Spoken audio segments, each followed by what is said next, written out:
Hello, Mrs. Gito. Remember me? I was one of your students. Yes, of course I remember you, Ang. You were one of my best students. How nice to see you. What are you doing now? Are you in school? Yes, I'm a sophomore in college now. It's a lot of work, but I enjoy my new friends and most of my classes. It's going well, thank you. What are you studying? You always loved languages and reading. I'm studying to be an English teacher like you. Right now I'm taking a few business classes. In fact, I'm doing a research paper on various investment options like stocks and bonds. Do you know anything about that? Yes, I do.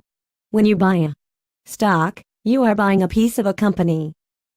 This means that you own part of the business. You make money on stock if the value goes up and you sell.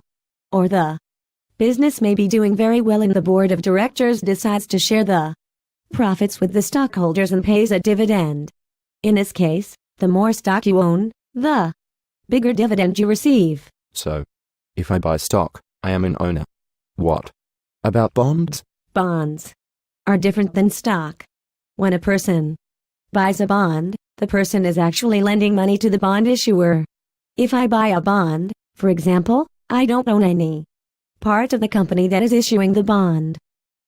The bond issuer agrees to pay me a certain amount of money for the loan. Corporations, the federal government, and large municipal governments issue bonds. Which type of bond do you think is riskier? A corporate bond or a government bond? Well, I know that all investments have some risk. My professor says that the key is to figure out how much risk you can take. The rule is the higher the risk, the higher the reward. I would say that a corporate bond is riskier than a government bond. That's probably why government bonds pay less. Right? That's right.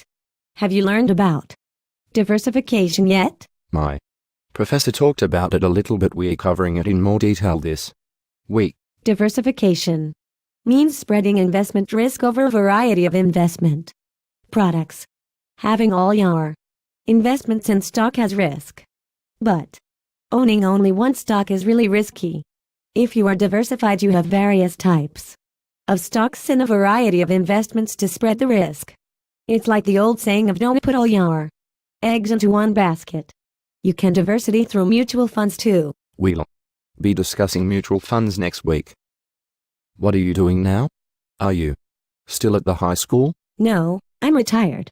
Luckily, I saved and invested when I was younger, so I have a nice retirement. I also had the benefit of a pension plan. Not too many people have pensions anymore. Start saving and investing now while you are young. You have time on your side and your money has longer to grow. Thanks, Mrs. Gito. I'll share your advice with my class. Oh, and by the way, I still love reading thanks to you. Take care.